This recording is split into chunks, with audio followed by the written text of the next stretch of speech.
अरमान अबीरा पे गुस्सा होता है क्योंकि उसने माँ के बर्थडे की तैयारी की होती है।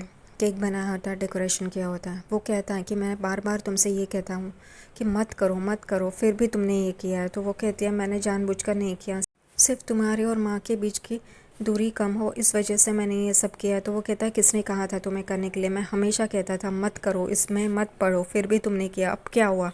माँ और भी गुस्सा हो गई ना। मैंने तुमसे पहले ही कहा था मैं इस परिवार का नहीं हूँ, लेकिन ये परिवार मेरा है। भले ही ये लोग मुझे अपना ना माने, लेकिन मैं इनको अपना मानता हूँ और मैं इनके सिवा नहीं रह सकता। फिर भी तुमने ऐसा किया। अबीरा बहुत रो रही होती है, उसे सॉरी सॉरी कहती है, फिर भी अरमान नहीं मानता। वो गाड़ी में बैठ के चला जाता है। अबीरा उसे रोकने की बहुत कोशिश करती है पर वो नहीं रुकता। अबीरा फिर दूसरी गाड़ी लेके जाने ही लगती है, उतने में ही रूही बाहर आती है और चक्कर आके गिर जाती है। ये अबीरा देखती है और अबीरा तुरंत चिल्ला के आती है उसके पास, रूही करके। अंदर भी सब लोगों को पता चल जाता है कि कुछ ना कुछ हुआ है, इसलिए सब लोग बाहर आ जाते हैं। देखते हैं तो रूही गिरी हुई होती है नीचे ज़मीन पे। रोहित आता है, उसे उठा के लेके जाता है और डॉक्टर को संजय फूफा सा बुलाते हैं। सब लोग घर में जा रहे होते हैं, उतने में ही विद्या अबीरा का हाथ पकड़ के उसे रोकती है और कहती है तुमने उसका एक्सीडेंट करवाया ना, तुमने उस पर गाड़ी चलवाई ना। तो अबीरा उसे नाना कह रही होती है माँ को, लेकिन फिर भी विद्या उसे जिम्मेदार मान रही होती है। वो कहती है कि तुमने गुस्से में ये सब किया है, तुम्हें मुझे मारना था, मुझ पे गाड़ी चलानी थी, लेकिन तुमने रूही पे गाड़ी चला दी। अबीरा कहते ऐसा कुछ भी नहीं हुआ है। सब लोग उसे समझाने की कोशिश करते हैं विद्या को, लेकिन विद्या नहीं समझती। यहाँ पे सब लोग नीचे टेंशन में हैं कि रूही को क्या हुआ है। तभी डॉक्टर नीचे आते हैं और कहते हैं गुड न्यूज़ है, रूही माँ बनने वाली है। रूही सब लोग खुश हो जाते हैं। अबीरा भी अरमान को वॉइस नोट भेज के बुला लेती है और यहाँ पे रोहित बहुत ही खुश होता है और सबसे ज़्यादा खुश विद्या होती है। जब रूही बाहर आती है तभी रोहित उसे उठा के घुमा रहा होता है। सब लोग चौंक जाते हैं। विद्या बहुत ही खुश हो जाती है। विद्या डॉक्टर को कहती है लेकिन डॉक्टर इसका तो एक्सीडेंट हुआ था। तो तभी तुरंत रूही कहती है मेरा एक्सीडेंट नहीं हुआ था, मुझे चक्कर आ गया था और इस वजह से मैं गिरी थी।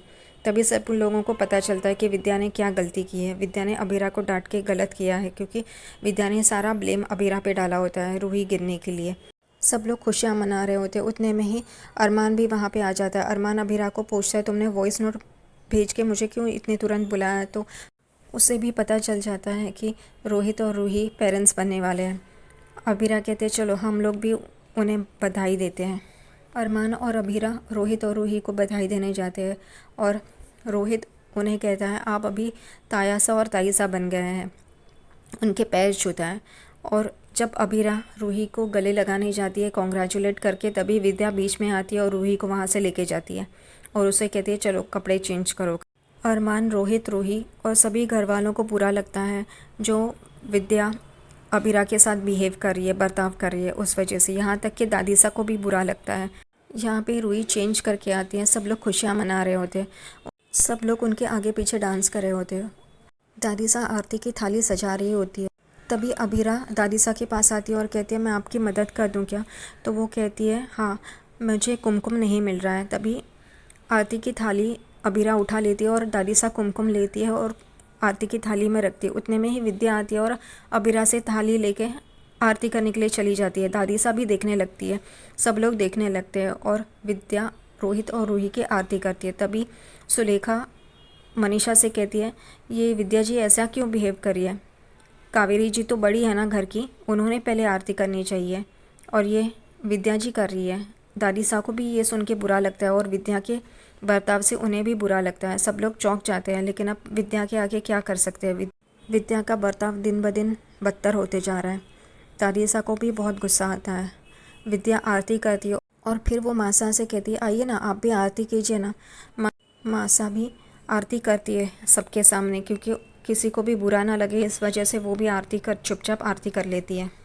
यहाँ रात को अरमान सोया होता है, लेकिन अबीरा को नींद नहीं आती। अबीरा को वही बातें याद आ रही होती है जो विद्या ने उसे कही होती है कि तूने रूही का एक्सीडेंट करवाया। और जब वो रूही को हक करने जाती है, कॉन्ग्रेचुलेट करने जाती है, तभी विद्या बीच में आ जाती है और उसे रूही को हक करने नहीं देती, कॉन्ग्रेचुलेट नहीं करने देती। ये सारी बातें अबीरा सोच रही होती है। उसी में वो 2-3 गिलास पानी भी पी लेती है, उसे बहुत बुरा लग रहा होता है। यहाँ पे देखती है तो अरमान सो गया है। वो कहती है कि अब मैं किससे सारी बातें करूँ? अरमान तो अब मेरी बात सुनता भी नहीं है। वो नींद में ही सही उसे बताती रहती है सारी बातें।